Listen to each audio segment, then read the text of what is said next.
Hello my family, welcome back to my channel the trading crew. तो कैसे हो आप सभी लोग? आई होप कि आप सभी लोग बहुत ही ज़्यादा बढ़िया होंगे। एंड आज हम ये वीडियो बनाने जा रहे हैं उन लोगों के लिए जो कि नए नए मार्केट के अंदर आते हैं और उनको बहुत ही ज़्यादा कन्फ्यूजन होती है कि लॉट साइज़ कितना रखना चाहिए, रिस्क मैनेजमेंट, मनी मैनेजमेंट कैसे करते हैं जिससे आप मार्केट के अंदर बहुत ही ज़्यादा लॉन्ग टर्म के लिए टिक सको, और स्टॉप लॉस कितना लेना है, स्टॉप लॉस कहाँ प्लेस करना है, लॉजिकली स्टॉप लॉस क्या होता है, एंड ट्रेडिंग साइकोलॉजी, वो सभी चीज़ें, मतलब ये सारी चीज़ें उसी के अंदर आती है। और लिवरेज, भाई ये सबसे ज़्यादा पूछे जाने वाला क्वेश्चन होता है कि लिवरेज कितना ले।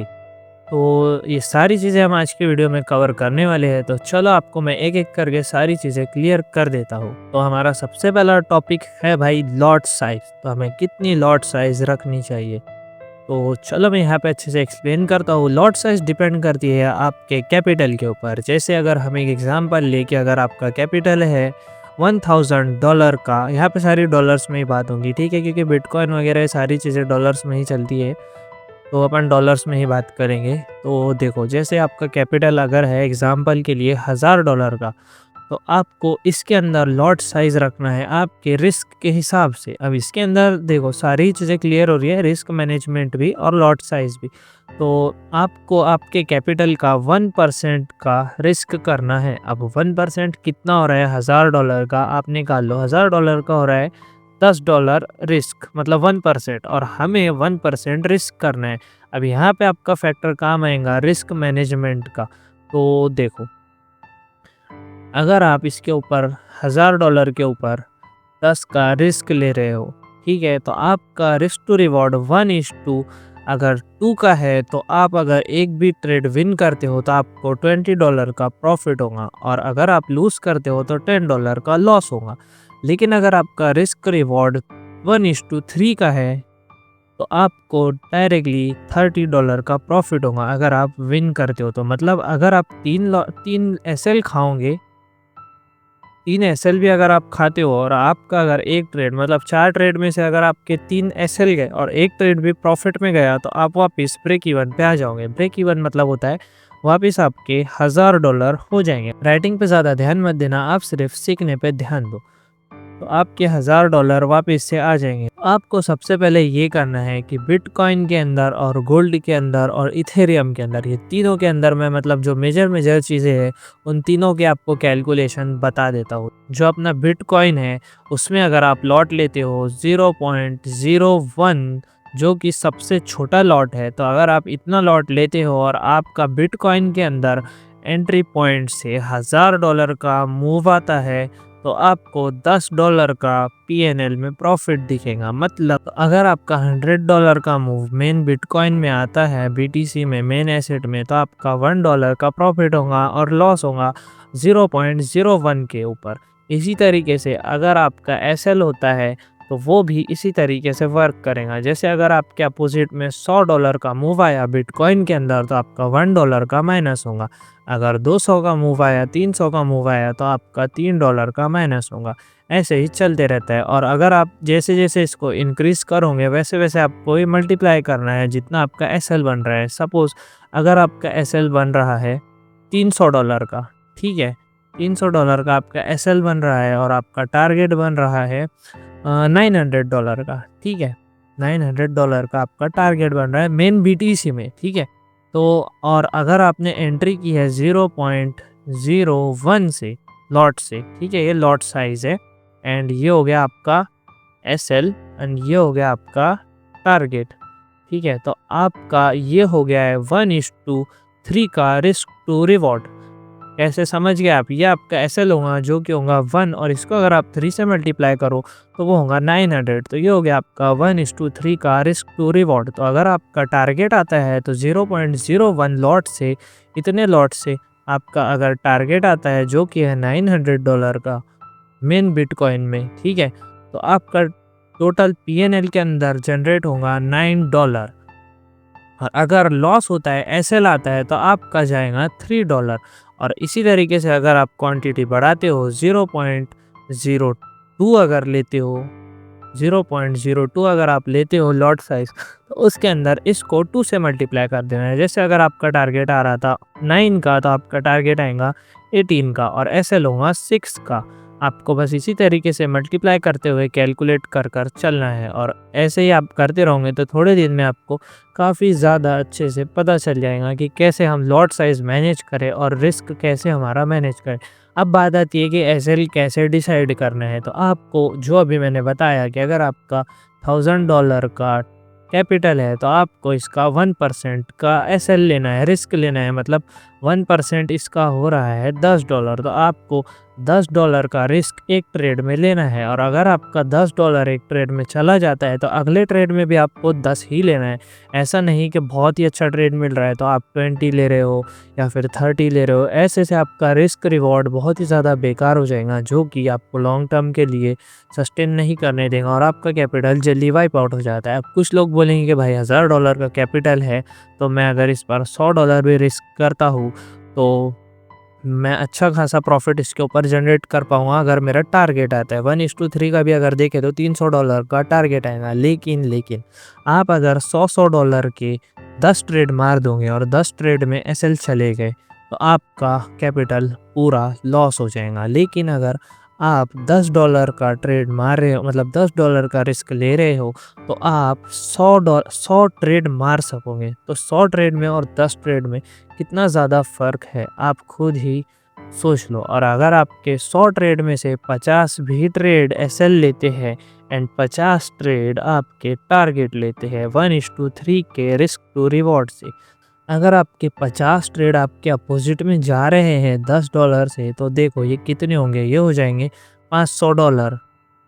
आपका $500 का लॉस होगा, ठीक है। लेकिन अगर आपके बाकी के 50 ट्रेड प्रॉफिट में जा रहे हैं तो आपका प्रॉफिट होगा $1500। सोच रहे हो, इसको अगर मल्टीप्लाई करें हम $30 से, देखो आपको कैलकुलेट करके बता देता हूँ ये वाला भी।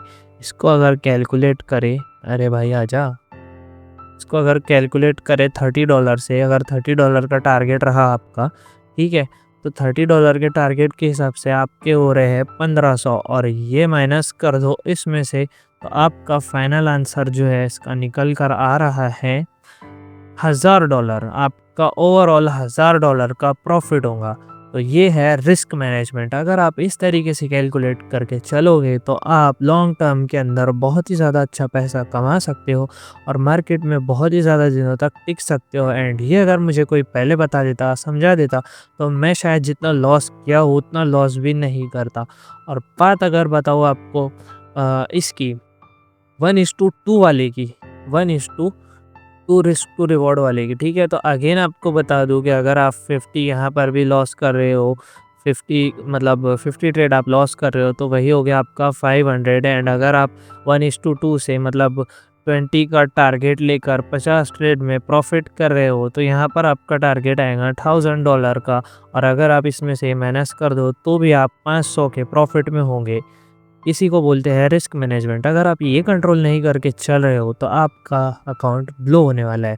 एंड अगर ये आप समझ गए तो काफ़ी ज़्यादा आपके लिए अच्छी चीज़ है।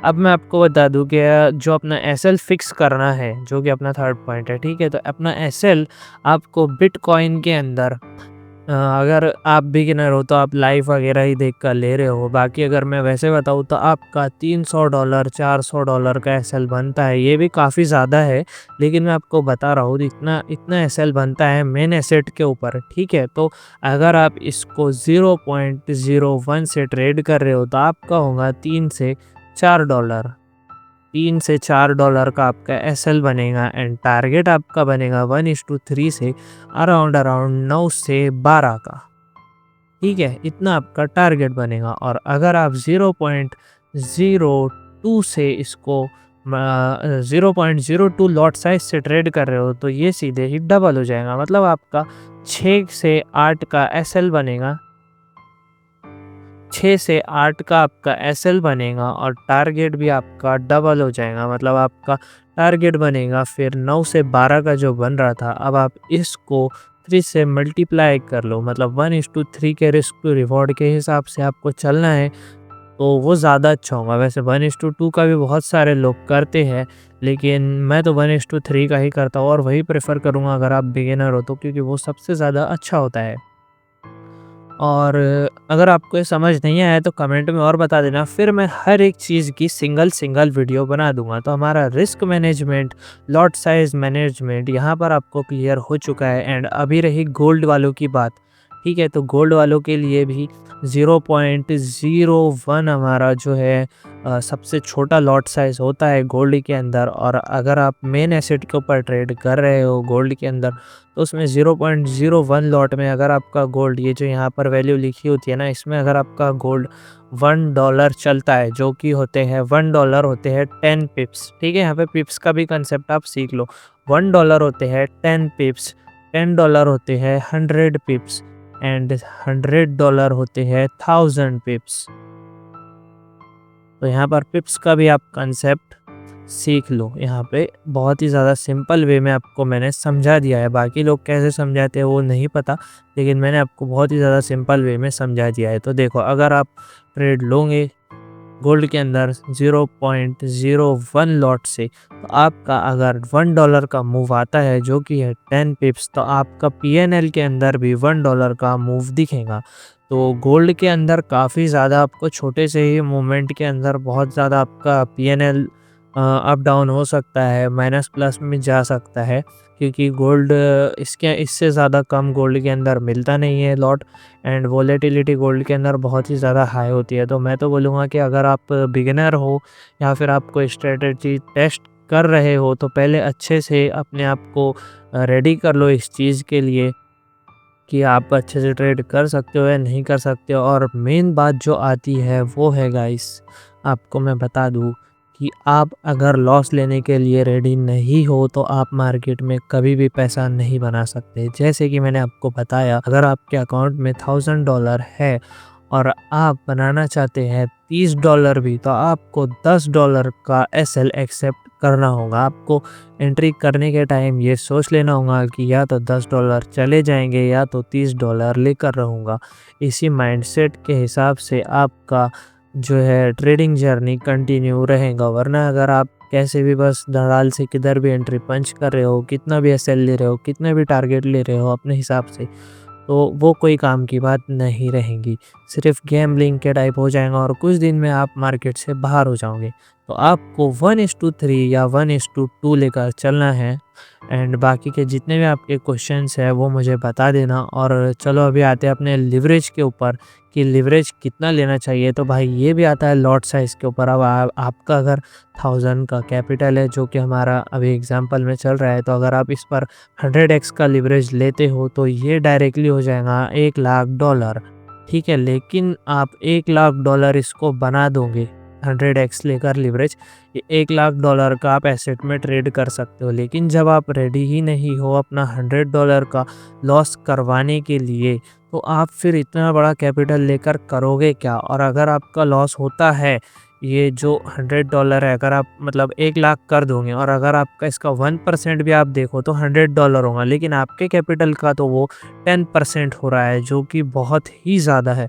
तो आप जब इतना बड़ा ये लेना ही नहीं चाहते, इतना बड़ा लॉस जब आप लेना ही नहीं चाहते, तो इतना लिवरेज का क्या करोगे? आप लेकर रख लो अकाउंट में, लेकिन आपका जो एसएल होगा वो फिक्स ही होगा। अपने कैपिटल का 1% आपको रिस्क करना है, उसके ऊपर आपको रिस्क नहीं करना। एंड एक दिन में बहुत हो गया 2 से 3%। मैं अगर आपको बात बताऊँ तो मैं अपने कैपिटल का दिन में सिर्फ 3% रिस्क करता हूँ, उससे ज़्यादा मैं अपने कैपिटल का रिस्क नहीं करता, क्योंकि मैंने अभी तक के अपना जो एक्सपीरियंस के हिसाब से देखा है, जो एकदम डिसिप्लिन में चलेगा, रिस्क मैनेजमेंट को ये बिल्कुल ही स्ट्रिक्टली फॉलो करेगा, वही आगे ग्रो होगा एंड वही लॉन्ग टर्म के लिए टिक पाएगा। तो आई होप सो कि आपको सारे ही पॉइंट क्लियरली समझ आ चुके होंगे। एंड नहीं आए हैं तो भाई अपने चैनल पर मैं रोज़ लाइव करने वाला हूँ। अब कब से स्टार्ट करूँगा वो तो देखते हैं, मार्केट एक बार स्टेबल होने दो, फिर अपन लाइव करने वाले हैं। और उसके अंदर आप मुझे रोज़ मिलकर क्वेश्चन पूछ सकते हो एंड बाकी के भी मैं वीडियोस बनाने वाला हूँ। तो कमेंट में ज़रूर लिख देना कि आपको कौन सी चीज़ पर वीडियो चाहिए। एंड चलो फिर मिलते हैं अगले वीडियो में, तब तक के लिए take care and bye bye.